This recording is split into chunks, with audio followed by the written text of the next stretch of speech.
Hello there. I have time today because I'm on PTO.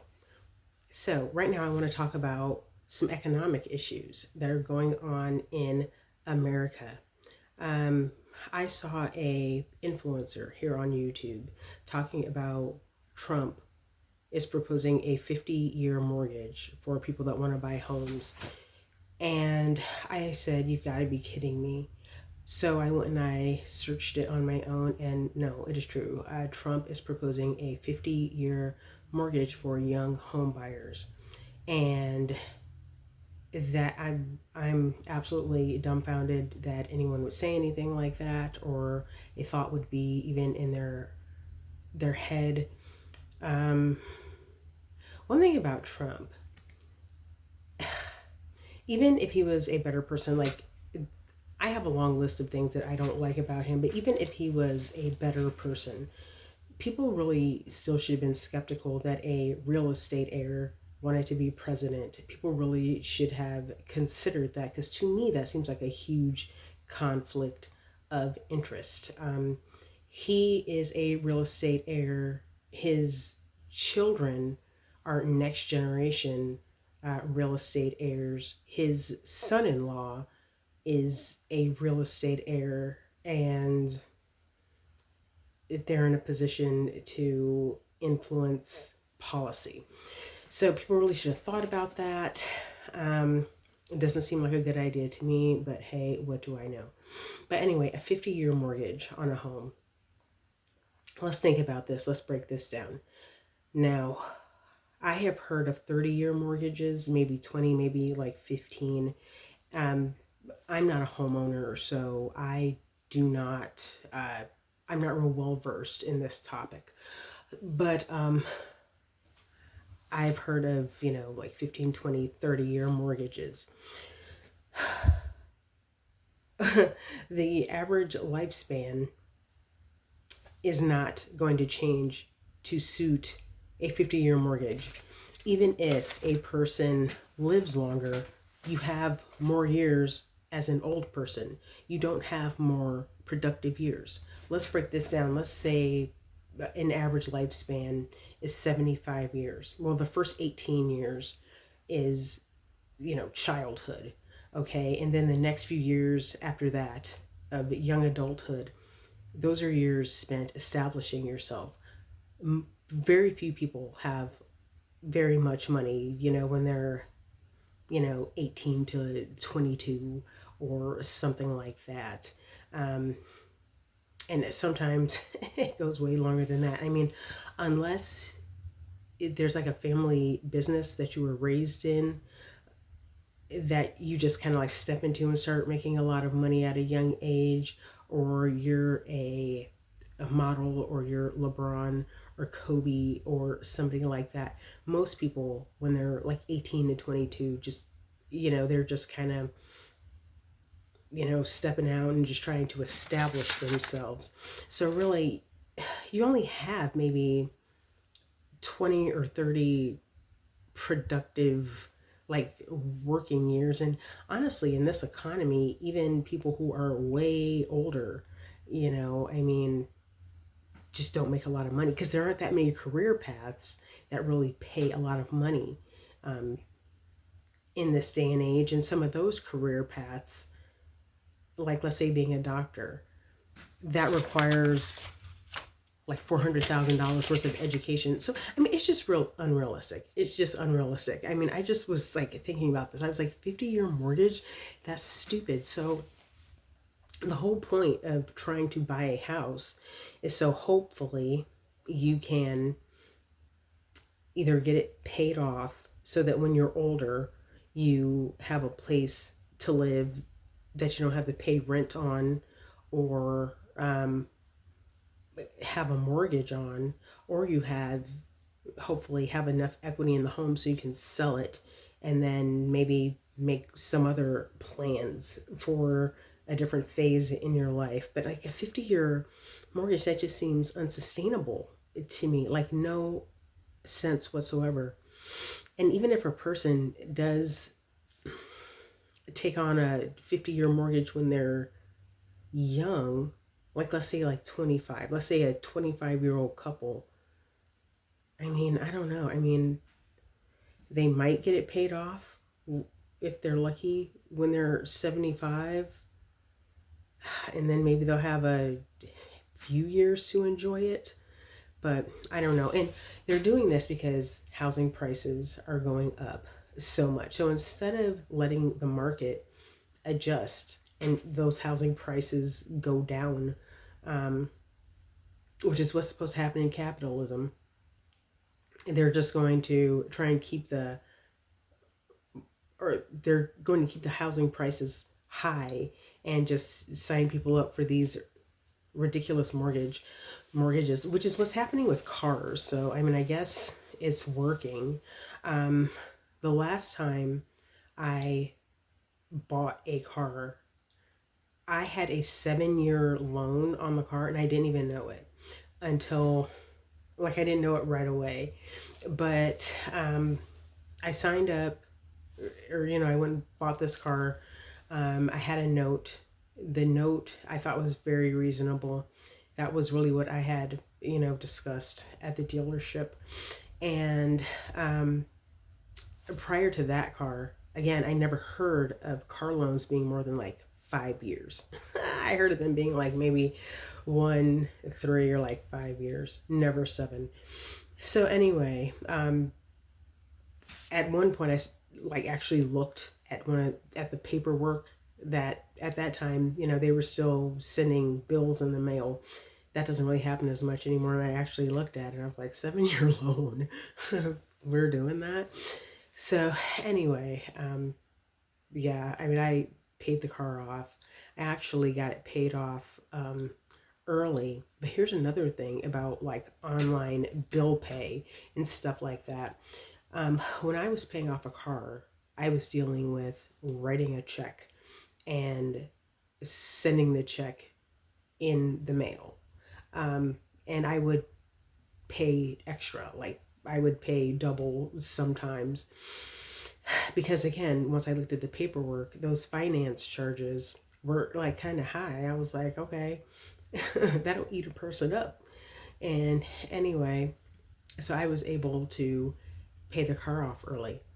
But nowadays, with all this online bill pay, sometimes you can only pay so much. They'll only let you get so far ahead. They'll only let you pay so much. So I don't really even know if paying a car off early, or, with these mortgages that hopefully will not come into being, if you could even like try and pay it off early. Because a 50-year mortgage could potentially work out okay if you just go ahead and get the mortgage and just pay double, or double and a half, or I don't know, maybe 3 times as much.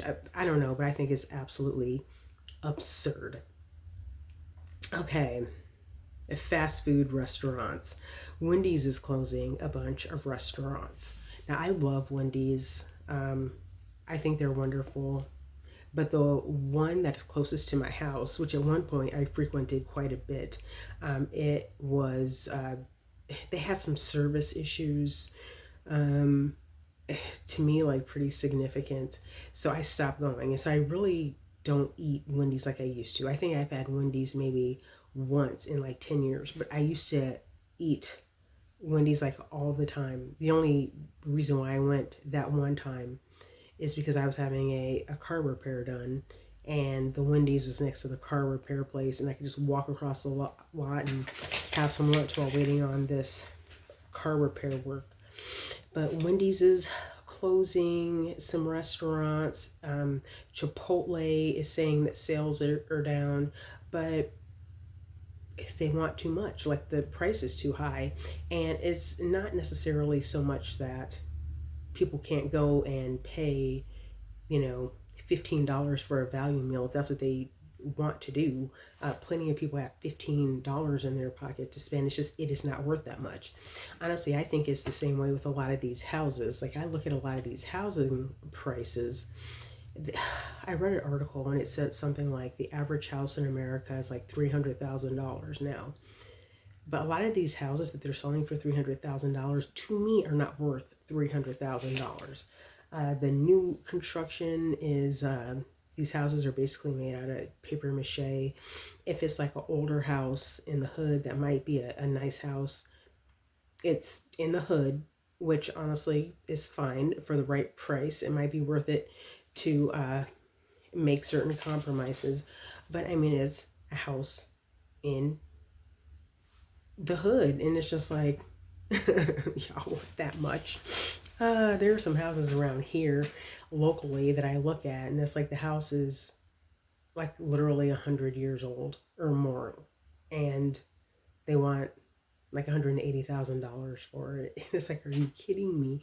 And the neighborhood's a little bit sketch and all this stuff. So I mean, it's just ridiculous. It makes no sense. But they think that they're just going to finance it to a point where someone will buy it. Someone's going to buy into this nonsense. Probably scammers, honestly. Uh, so yeah, I think the scammers will take advantage of the scam, and we're all going to suffer for it. But again, fast food chains, they're suffering right now. And Chipotle, they're saying that their sales are suffering. For a while there were a lot of people on social media complaining, saying that the portions went down. To me, Chipotle has always been overrated. I just don't really care for it that much. I mean, it's not horrible, but it's just not that great. And even years ago when I had Chipotle, I had it in a shopping mall. I waited for a long time. It was a very long line, almost out the door. And I ate it. I was working in the shopping mall. I decided to go to Chipotle for lunch, and I was hungry again before my shift was over. So I was like, nah, Chipotle is not it. Chipotle is what you eat in an airport because there's nothing else around, really. Let's see, movies. The movie theaters are complaining that people aren't spending enough money. Again, are they producing a quality product? These people need to produce a quality product in order to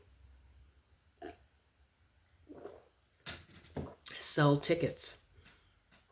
When I was younger, I always knew what was at the show. Always. I used to watch Ebert and Siskel and Ebert and Roper every single Sunday night. I mean, for years. So I always knew all the movies, all the big releases, all the indies, the foreign films. I knew everything. Now I have no idea what's going on at movie theaters, but they're complaining. And also, I mean, there's so many streaming services and such, and it doesn't take very long for films to get from the movies to like some streaming service. So the movie industry, I feel like, is kind of undermined the theaters. All right, let's talk about Mamdani in New York. So Mamdani won the mayor's race in New York. Congratulations to him. Um, well, I don't know. If I lived in New York, I think I probably would have voted for the Sliwa guy, who is a Republican, but that is a New York City Republican, and he's not from like Long Island, which is like seems to be like MAGA country. He is from Brooklyn, and I was just kind of like, well, Republican from Brooklyn, New York is probably like me, a Democrat here in Kansas City. So anyway, Mamdani is the mayor elect. I, I'm fair. If something good comes from it, then good for him. I'm fair. I feel like I'm objective, but I do have my reservations about him. First of all, I was looking at the people at his victory party. They don't really look like people that would be real interested in affordable housing. And I watch a lot of like real estate information. Some of it's from New York, like here on YouTube. And people will talk about like affordable housing in New York, and then they tell the price, and it's like, okay, affordable for who? Quite often that means affordable for hipsters. And I kind of think that that is uh, that's what I have a feeling Mamdani is going to be working towards. Because in New York City, they have an organization called NYCHA, the New York City Housing Authority. When you watch the New York City news, the local news, there are horrible, horrible stories about the living conditions in NYCHA housing. And there was a channel here on YouTube once where it was a young woman. She's a young woman. She had a significant other and they had a baby and they lived in NYCHA housing. And she discussed the living conditions. They were not good. And to me, a lot of the rules didn't really seem very fair. The thing that I find to be interesting about Mamdani, who is all about like affordable housing, is he didn't mention NYCHA. I'm like, what are you doing to improve the conditions of people living in NYCHA housing? I did not hear him say anything, so I kind of think that there's some Who Shot John here. And Mamdani is a child of privilege. His mom's a filmmaker. She made that movie Mississippi Masala, which came out long ago. Denzel Washington was in it. It was in the 90s. And I'm just like, okay, so what makes you so interested in affordable housing? What do you have to do with affordable housing, really? I just feel like this is just something that hit Mamdani and his campaign latched on to just as a buzzword, just, you know, to get attention and to get elected. And Mamdani is a little protege of Bernie Sanders. I make that mistake in my mind a lot, like Barry Sanders and Bernie Sanders. I wish Barry Sanders would get into politics. I really wish he would. But Bernie Sanders talks a lot of Who Shot John, in my opinion. Like, young progressives like to talk about, oh, well, he wasn't treated fairly, da-da-da. Bernie Sanders, he does a lot of talking in circles. Mamdani, we'll see what happens. Now, in this New York City mayor's election, to me, they did not talk enough about the subways flooding, because it seems like the subways flood frequently in New York. And I was just like, well, why aren't they talking about that? Like, that should be the main issue. Like, whoever can speak to that effectively and convincingly should win the whole thing, regardless of anything. I mean, Cuomo, I thought it was weird that he was running. I mean, he had gotten run out of politics by a scandal, so I thought it was weird that they ran him. Eric Adams dropped out at the last minute. Eric Adams has always seemed like a flunky to me. So I don't know. We'll just see what happens. But New York City looks to me like they need to really focus on stopping the subways from flooding, because that's gross. A couple of weeks ago, they had some flooding in New York City, and there were videos of people like wading through knee-deep water, like down the street. And I was just like, my goodness, if someone has like a cut or something on their leg and they're wading through this water, like, my God, they might get really sick and need their leg amputated. So yeah, there is all of that. There is a lot going on. But let's see. Mamdani describes himself as a democratic socialist. A lot of people, that appeals to a lot of people. It does not appeal to me. I'm going to give some real brief, simple definitions of communism, socialism, and capitalism. Communism, property is publicly owned or like owned by the government. Socialism, communally owned. Capitalism, it is privately owned. Personally, I prefer capitalism because I don't really trust the public, the government, or necessarily the community. But I trust myself. I feel like I will look out for myself. I will get up in the morning and, make me some money and look out for myself.